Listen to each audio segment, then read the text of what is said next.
This is a video on alternating series.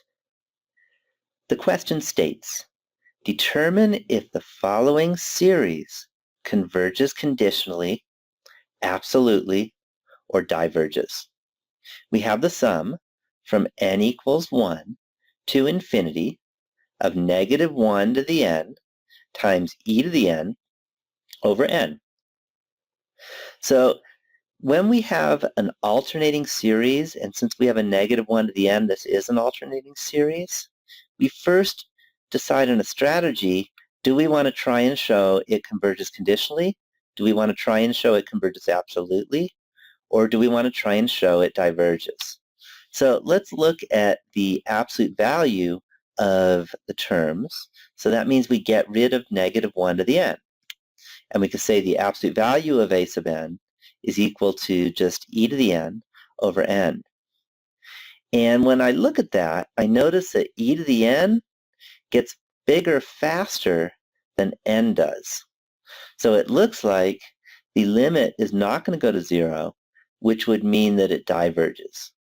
So our strategy is to show that this series diverges.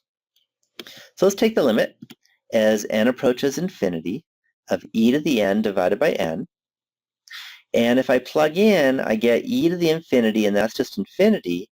And then when n is infinity, I have infinity in the denominator.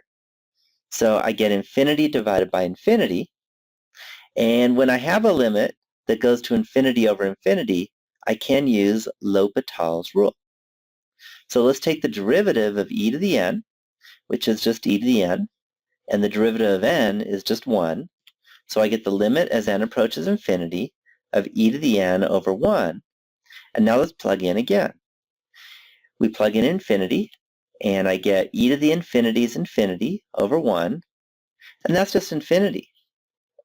So when the limit goes to infinity of the absolute value of the terms, then we know that the series diverges. So we can state our conclusion that the summation from n equals 2 to infinity of negative 1 to the n, e to the n over n, diverges by the nth term test. And I'm done with the problem.